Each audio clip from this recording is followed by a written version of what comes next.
Ladies and gentlemen, welcome. I am the Crypto Crow. It is Monday. I just got back from donating blood, so I might be a little loopier than normal, but it's Monday. And there's some big stuff going on, and I've been sitting here trying to catch up on some of my DREP stuff, going through various proposals and basically just saying no a lot, because I just, it's amazing to me how many people are trying to put, there's just so much weird stuff already that I see in the DREP stuff, the different proposals that have been getting submitted. And, I asked a lot of folks, I posted a little proposal about the Wargroom game that we've been building. We needed like 150,000 ADA to basically finish out the game. And something that I feel would draw a lot of people to it. And everything I have is tied up. I just don't feel comfortable using it yet. And I thought, well, you know what? I'm going to submit a little proposal and see what everybody thinks. And I had this kind of dilemma where I didn't want to use my own DREP power to vote for my own proposal. It just didn't feel right. And the majority agreed. So I just never submitted it because I'm like, it just didn't feel right. And if I ask Charles, he's like, listen, it's part of the benefits of being a DREP. It's like, that's how governments work. It's like, and I get that. I really do have kind of a weird thing about, I don't want to say purity, because that's not what I mean in the sense of like, I don't know. I don't know what it is. Just kind of made me feel funny. So I just didn't like it, and then I didn't do it. So I'm just kind of waiting for the markets to go up. And then I'm just going to probably end up funding it out of my own pocket. It's fine. I don't want to like public sale. I don't want to do like a public sale necessarily, even though we have a completely working MVP. The game is like, it's not done, but it's like at a place where it's playable with a lot of cool stuff. But anyway, I'm like looking through, and I'm kind of looking at a lot of these proposals the way I would look at my own. And, people basically submitting proposals at a, 50 cent ADA value, and then they want like 3 million ADA to do something. And I'm like, are you out of your mind? Like, who are you trying to fool with this shit? So I'm just voting no on a lot of stuff. And honestly, I feel like it's a waste of my time because I'm having to read through some of this shit. And I just, and there's so many proposals, right? Everybody, of course, has their hands out, and everybody has their own, like, it's almost like when it comes to Cardano, these DREP proposals have become the new ICO, where everybody's got their hand out and they all want a bunch of free money that they can go do whatever they want with. And then, I'm willing to bet, a lot of these proposals that are submitted, they're submitting them at 50 cents, 60 cent valuation of ADA. They're wanting millions of these things, when in reality, it might cost them 100 grand, 200 grand, but then they're going to get like $3 million. Like, what happens with the rest of that money? They're not sending it back.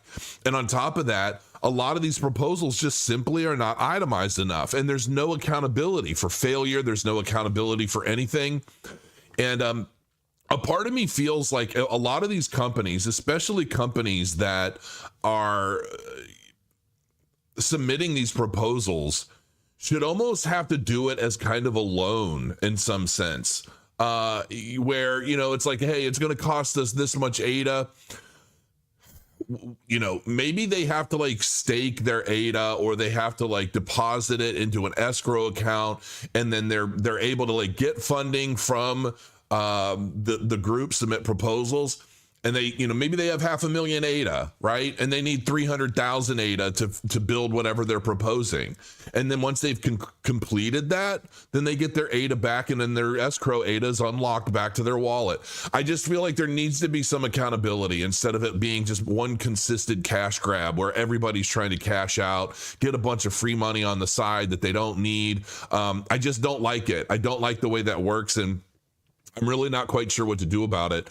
But anyway, we've got some cool news going on. Bitcoin OS completes it 13 years. We've been together 15. So, like we dated for a year, we were engaged a year, and then we've been married 13 years. 15 years, that's crazy to me, like, especially me. Mr. Flava Flav back in the day. And then, I find my wife, and it's just like, man. What's funny is when we met, I used to have a faux hawk, and I was real into the MMA thing, and I was a little bit of a brute, and I used to belch at restaurants. And, you know, she was pretty cool about it, but she'd always say, like, why do you always do that? That's so rude. And I'm like, what do you mean? Like, everybody does that, right? Like, for whatever reason, shit just wasn't clicking with me. I was kind of a caveman a little bit. And now I'm all domesticated and soft and like emotional. And anyway, Bitcoin OS reports that it has successfully executed the first ever bridgeless cross-chain transfer of Bitcoin, moving one full Bitcoin between the Bitcoin and Cardano blockchains without relying on traditional intermediaries. This really is such a big deal, man. I mean, the fact that this is happening, this is bridgeless, okay, between Bitcoin and Cardano, and it's happening. This is real. And not only are we going to have the Bitcoin OS version, but we're going to have the IOHK version of this. And, you know, a lot of people, I'm not even going to look at the charts today because quite honestly, I don't give a shit. It's Monday and I looked at my phone and it looks like a lot of the stuff it's down like 4% or whatever. And I'm like, okay, cool. It's Monday. It's the beginning of the new month. Hopefully we turn around Wednesday into the weekend and then we start heading up. But I'm pretty sure we've got some CME futures gaps in Bitcoin that are probably going to need to be filled. I'll look at it all later. I'm not even going to bother with that right now. It's the same old shit, different day. And I'm kind of over that. But this is a really big deal. And when I look at this, and I think about how we're going to have a few different platforms to enable these kinds of transactions, allowing all of this Bitcoin liquidity to flow directly into Cardano and take advantage of Web3 and DeFi and basically all the fun tools and toys that Cardano developers have been building on Cardano for the sheer reason of scalability and throughput. Speed is going to be coming in mass with Laos. We've got so much different stuff. Security obviously being like the number one thing. And when you take Cardano's track record, and then you've got all this Bitcoin liquidity preparing to flow in and out of Cardano back and forth, settling in ADA, settling on this other token. I'm not even sure what the other token is. And then we look at Midnight. I know Midnight's coming. Supposed to be coming this month, I think. Nothing has been confirmed 100%, but there's been a lot of kind of, it's getting closer. Oh, we're real close. Oh, we can't announce anything yet, but we have the date. So like they know, but we don't know, and nobody's telling me. So I'm very, very curious. I'm excited about Midnight, man. I mean, I really am excited about Midnight. That airdrop is going to make people... I think that's just going to be a really, really big time. And a part of me almost wonders if they're going to like shadow drop it, in the sense that they're not even going to tell us when they're going to drop it. I just think they're going to say it's done. And I think a part of that is because they don't want, I'm going to assume, now I could be wrong, I don't know any of this at all, okay? I'm speculating here. But a part of me feels like this is kind of a way that they really want to take care of the Cardano holders. I've seen Charles say this over and over again. This is to take care of the people who've been a part of our ecosystem from the beginning, right? The loyalists, the people who've been really loyal to Cardano for a long, long time. And a part of me is wondering if they're because who doing a major airdrop like this keeps such a tight lip? Because of most crypto assets, they want that rush of people buying in because they want to capitalize on that airdrop, right? And typically when an airdrop is scheduled, they say, we're going to do this airdrop like 30 days from now, 90 days from now, and we're going to take a snapshot on this date. And if you have our asset, if you have our token on this date, you're going to be part of the airdrop, right? And that's how a lot of them do that. And then that token starts like skyrocketing because everybody wants that free money, right? And then they go dump that asset after they've got all their free money and they don't care. And I feel like Cardano is the kind of ecosystem, and Charles is the kind of guy who like stands on principle a lot, where I could see them just coming out one day and say, the airdrop is done, check your wallets, congratulations. And I really don't know for sure. I haven't seen anybody even suggest that as being a possibility, but I could see them doing that. And basically to keep all of the people out that are just going to buy the asset, shoot it up, make it more expensive for like other people, all in the name of like getting a free check, and then dumping it all on everybody's heads and creating chaos. I don't know, but I can see that happening. And if you just kind of take the nature of Midnight overall, it would make even more sense, wouldn't it, for them to do something like that? So basically, like, hey, if you're an ADA holder, you don't know when it's coming. It's just going to happen. And if you're like committed, you're going to benefit. And if you're just some schmuck who's going to like play games, you're not going to benefit. And I don't have a problem with that. I've been holding mine for so damn long now. And yeah, I think it's actually a really, really big deal. So we'll see. But Cardano Whales loaded up on nearly 500 million ADA coins in April. What do they know? Who are these folks is my question. People are loading up for sure. After a period of relative quiet, Cardano Whales have returned in force, scooping up over 410 million ADA tokens in just April 2025, according to a tweet by popular analyst Ali Martinez. Notably, while ADA's price has remained under around 70 cents, whale accumulation at this scale suggests strategic positioning for what could be a major breakout. We know this is coming. We know this is coming. I know that I've made these big, bold statements about how Cardano could break its all-time high before the end of this month. And if everything lines up and everything happens that I expect to happen this month, not just on Cardano, because we've got all of these different things happening, the airdrop, midnight, all this stuff happening on Cardano itself, but also with the government and with regulation and, the stable coins and all of that stuff. And I've seen a lot of stuff talk about how Cardano is built to facilitate real world everything, right? Especially finance and real world assets and the stock markets and all of that stuff. I mean, Cardano is built with all of those potential use cases in mind, hence building it with like Haskell and programming languages that may not be the most trendy, gimmicky, fun, easy to work with type languages in the name of security. But that's one of the biggest things if you're going to try and build a blockchain for all of these use cases. And so, I'm very, very interested to see what this month holds. I expect it to be a really big month. Will it break all-time highs? I don't know. I believe that if everything lines up, Bitcoin OS and Midnight and the airdrop and the regulation, I feel like this month should be pivotal in this market cycle. Wherever we're at, whether we're at the beginning of it, the middle of it, wherever we're at, it should still be pivotal. And even if, a lot of this whole sell and may go away type shit, I honestly, I don't necessarily believe that that's going to be the case this cycle. I'm not, unless we get such a dramatic pump that, we do like everything rises insanely in May, and then we get that big like mid-market correction that everybody's always looking for, 30 to 40% drop from there. Maybe that's possible. Maybe that starts in a May decline. We'll see. But who knows? Maybe Cardano does break its all-time high before the end of this month. As crazy as it seems right now, where it's basically inchworming its way up by 10 cents, every time it gets that pump after it comes down and touches, and then it retests, and then it breaks out, and then it settles, then it comes down, and it keeps doing the same shit, right? There's no parabolic anything going on right now. It seems like it just wants to go up, test, consolidate about every 10 cents on its way up until there's a major catalyst. There are a lot of major catalysts coming this month, so we'll see. I'm excited. I'm always tentative and a little nervous, but yeah, whales don't gamble small. Chris stated they're strategic. When they make moves like this, it usually signals something is brewing under the surface. So yeah, I agree. I think a lot of these people they're preparing for the midnight drop. They're preparing for the onslaught of change going on with Bitcoin OS.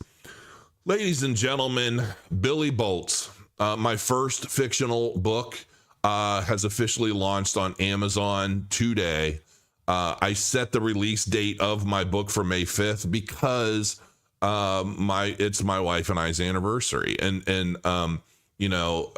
there's a lot of my wife going back and forth between Billy and Kristen, the character in the book, and a lot of that stuff is kind of how my wife really is. It's funny because she read it, and because I told her when she read it, I'm like, you are definitely in this book, just so you know, like her personality traits and things. So it'll be interesting to see what everybody's feedback is. But it is now officially available in paperback. I need to change this. And it's available on in like Kindle. So you got the paperback version here. And I really do, for all of you that support me and this book, please leave your reviews. Because these reviews really catapult books, just the same way as comments and likes do on YouTube. And this book is really, really important to me for a lot of reasons. Number one, it's something that I've been thinking about and wanting to do for at least a decade, if not more. And I'm also, so I was getting ready to start on the second book, and I thought, you know what, I really want to do something else first. And I am creating a tabletop skirmish game in the Billy Boltz universe. And because I got a resin printer a week and a half ago, and I started and I discovered some new toys that I like, that are allowing me to create all these characters using 3D, create the 2D image, then create a 3D model image, then create a 3D printable model. So I'm able to basically, from concept to 3D print, create all these characters and robots. I'm going to show everybody. I'm going to do a video if you guys even care. You have to let me know in the comments if you care about this. Because when this game is done, which I'm getting there, I just finished printing the heroes, because and the rule set and the way this game is going to play, I'm trying to structure this because I want everyone to be able to enjoy this game. It's going to be very strategic.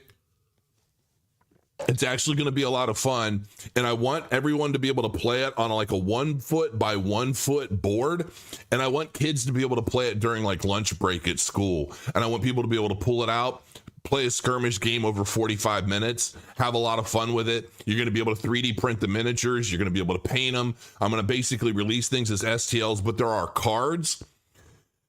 I'm going to have my daughter and I do a play test, and I'm going to get her feedback before I finalize everything. But and then once the game is done, I'm going to figure out how to release the game. I don't really think I want to mess with Kickstarter. I'm not sure what I want to do with the game, but I want to release it. And I'm trying to figure out, do I want to release it where I pre-print a bunch of cards and package them with the STL files and ship them? Or do people want to print their own cards? Even like, I'm not sure. You guys have to give me some feedback on that. I want to do it in the most cost-effective way because I want everybody to be able to get, right now I've got 14 robots. I've got 6 heroes. And there's, I think they're going to be like 30 item cards, as well as cards for each of the heroes and the robots. And there's like a whole bunch of stuff. So I'm just trying to figure it out. But I really think this is going to be super cool. Like, I was explaining this to my wife, and it's really hard to not get emotional because for whatever reason, not only does the book really strike a chord with me, but I think this game is something that I've always really, really wanted to create, and I finally have all the tools to be able to do it all myself. I'm so tired of having to rely on other people, because anytime I have to rely on other people for anything, they always fail me. I swear. I can't say that. Like Crypto Chef, when it comes to crypto and the things I do, like Dave, those guys have been amazing. I don't mean every time. But anytime I do something creative, anytime I want to build something, and I have to hire programmers or hire artists or whatever, I'm always either getting scammed, ripped off, or it's always something. And so finally I'm able to do something 100% on my own and like just crank it out, man. And I've been cranking it out, and I love it. Cardano has a surprising problem, and I want to see if you guys agree, because I do. In a recent X thread, Tim Harrison, Input-Output EVP Community and Ecosystem, shared his personal thoughts on Cardano's so-called marketing problem. And basically what he gets at in this is that we've built this amazing platform in Cardano, but not enough people seem to understand how it works, what it does, what it's capable of, and why it's such a big deal. Now, this seems to be true. How many times do we see, you know what, as a matter of fact, I'm going to pull this up because I think it's a big deal. Let me see if I got to remember the website. Is this it? Please be it. Yes, I think this is it. Okay. So how many times do we see the argument for transactions per second? People trying to compare Cardano with, you know, this blockchain or that blockchain. So many people still don't understand that, like this here, all of this right now is basically about 4.99 transactions per second. Okay. And this is nothing.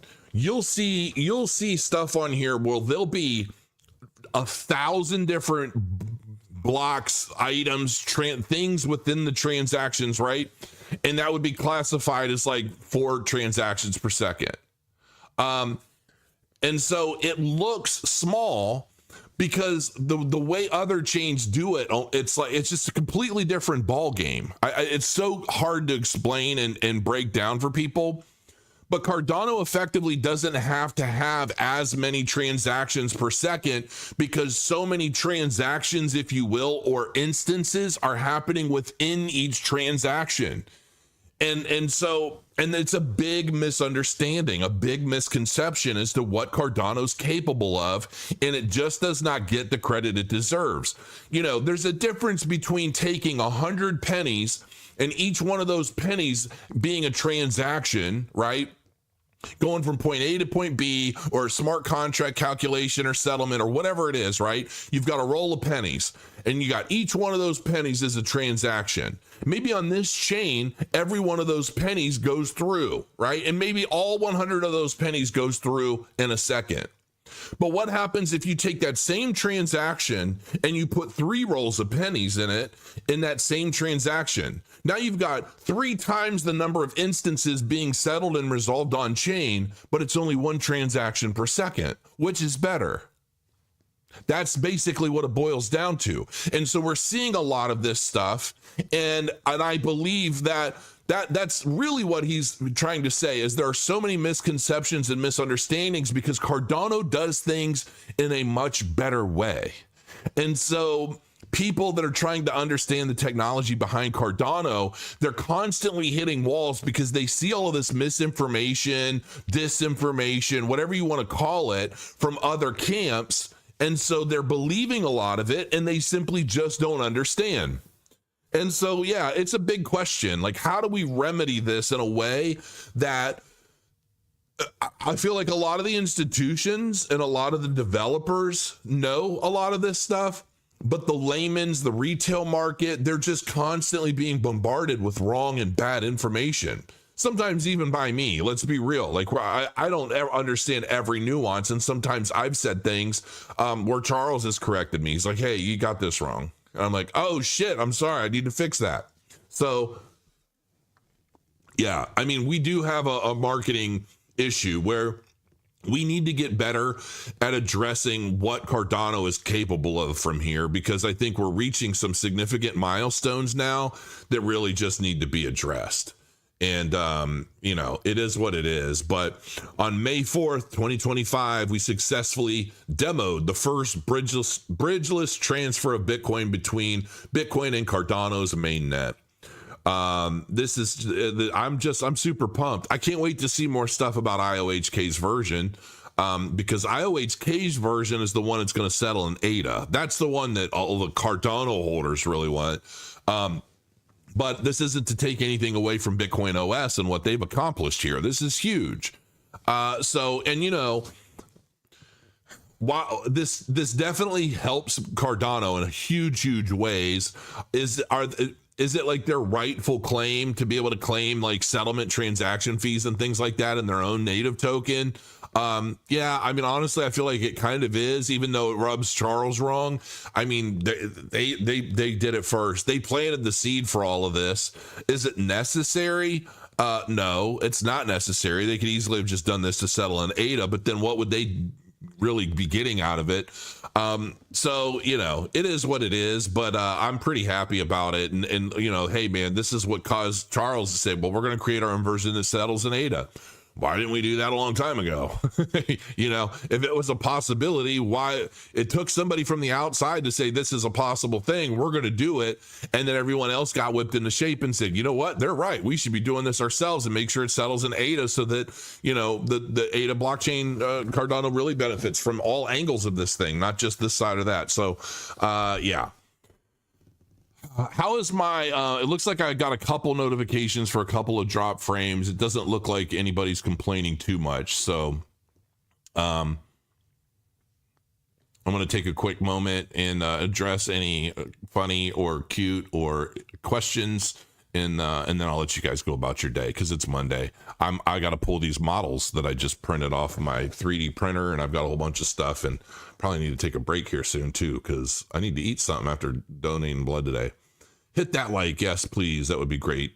There are 1,134 of you. Hopefully, you're all getting ready to go grab yourself a copy of the Bitcoin or the Bitcoin Billy Bolts. And I do wonder if this is the first fictional book to ever mention or talk about Cardano, because effectively the Cardano blockchain is what we use in the Billy Bolts future for exchanging money and value.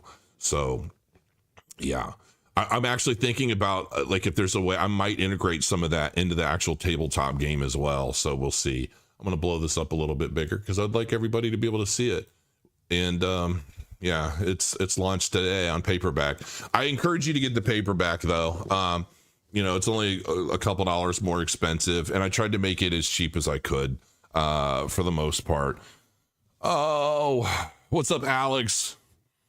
Market's dumping today. Yeah, exactly. Sup, Crow, it's May Day. Yeah, well, all month is going to be May Day. What happens between now and Wednesday, I'm not overly concerned with.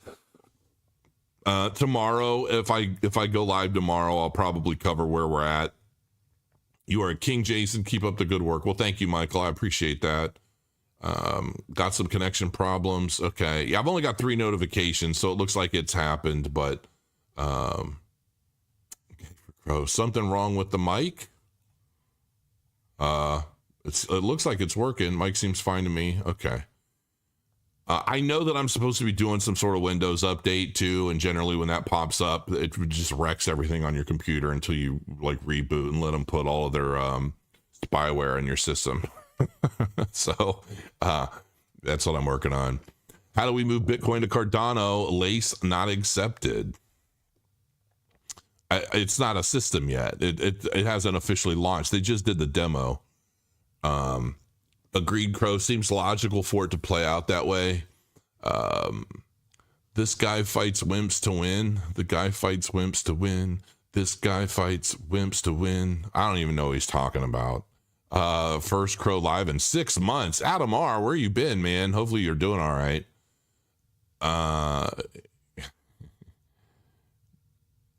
2 unfair fights and he's John Jones. Are you serious? That's hilarious, man. Man, that first guy I fought was 7-4 when I fought. He was 7-2 or 7-4 when I fought him, and I was making a debut.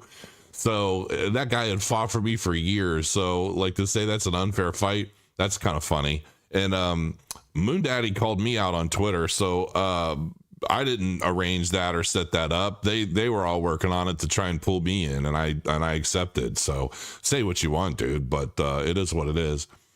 Watching the video playback and it's skipping and cutting in and out. Okay.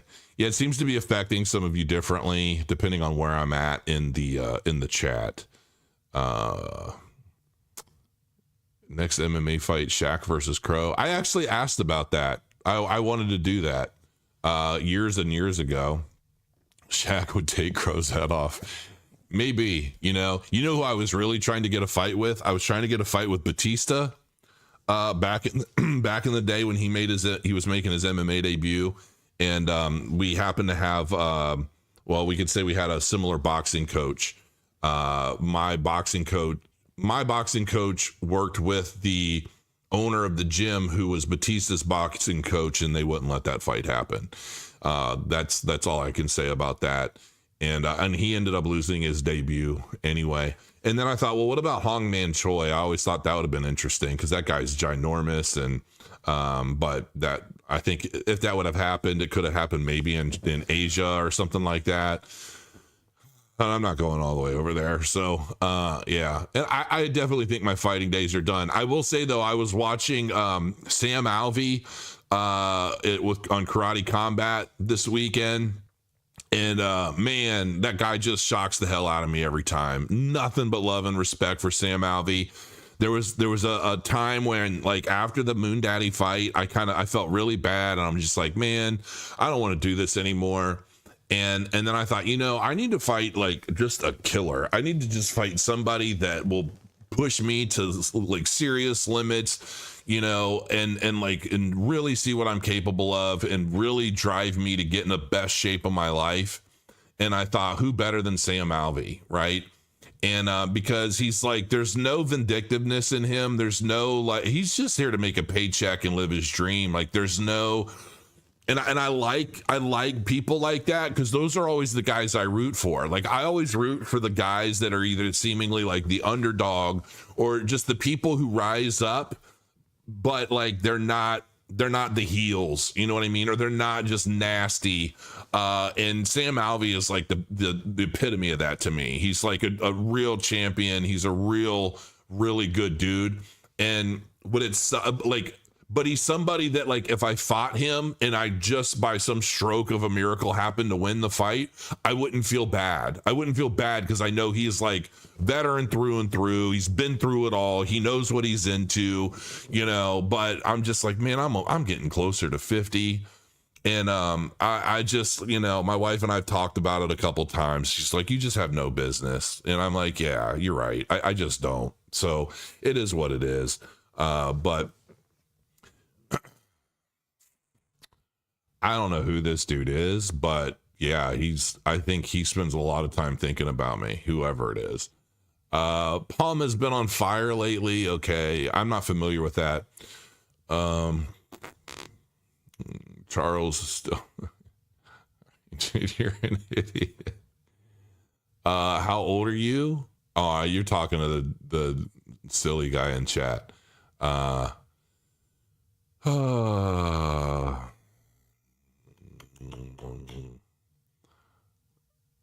I just, from the looks of it, I would just leave him alone, guy. I'm not even going to bother trying to, like, I'm not going to ban him or kick him out. He's obviously a young kid. Crow, are you going to Vegas, man? I want to shake your powerful hand, bro. No, I'm not going to Vegas. I have no interest on getting in a plane or getting on a plane anytime soon. I have to go next month for something, and I'm just like, man, I'm really not looking forward to the flight at all. It's like the anxiety's already getting settled in, and so I got a whole month of it, but it's an important thing for one of my daughters, so I'm going. Bitcoin on Cardano fake or what? No, it's not fake. It's happened. Crow just trained jujitsu. Yeah, I do. I'm going to be going back once I'm out of the market. I'm going to basically go and really buckle down and start training daily in BJJ again, and maybe I'll do some tournaments or something at some point, but I'm not in any rush. Let us know what the rewards are on the Crow node. Just go look them up, man. They're there. Cardano ETF before the end of June. Maybe. It seems like that's heating up, and it seems like even on like Polymarket, they're saying a lot of stuff about these ETFs, because it's not just a Cardano ETF. There's quite a few of them. So yeah, like there's definitely a lot of stuff brewing, and these ETFs are definitely coming, in my opinion. And that's probably why a lot of these whales are buying up substantial sums of ADA right now. It's because they know what's coming. There's just so much stuff coming this month. This is why I don't trade a lot of the time, because you miss a lot of these kinds of things. And I think statistically, the majority of people who try to trade don't end up winning. And if you just buy at the low, hold long term, then you have the lowest capital gains tax, and you get in my opinion, you just get you get the most yield, And so, yeah, buy low and sell high. Interviewee sitting down. Looks like he's about to eat. Interviewee. All right. Well, anyway, hey, I actually like this troll. I think he's kind of funny, to be honest with you. I'm going to guess he's pretty young, but he's kind of funny. Dude, you realize how many planes are in the air right now? Yes, I know all the statistics, dude. I actually had somebody send me a book about it. It actually did help me. I just found that book, as a matter of fact. Yeah, I don't like flying. I just don't. And I know there are thousands of planes in the air right now. And I know that we're probably, I feel like the climate around like air travel it's the media. They're picking and choosing a lot of the things. I think this stuff happens all the time. Statistically, it's very low. I get all that. And I do feel like, because now that Trump's in office and he's trying to like deregulate a bunch of stuff, that they're trying to make it look like, oh, he's deregulating all this stuff, and now look at all these planes and all these accidents happening. And I just think that everything's being blamed on Trump in such a ridiculous but kind of sinister way. And I don't buy into it. I really don't. I don't think much has changed. But you know, it's still scary. It scares the shit out of me. Flying 30,000 feet in a metal tube with some windows and a bunch of people crowding.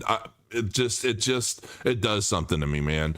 And I don't even really drink at all anymore, and I'm probably gonna end up like burying my head in a bottle of scotch, like probably before and during the flight, because there's no other way. I can't do it any other way. So does Cardano hit $1 in the next 2 months? Yes, I definitely expect it to. So yeah.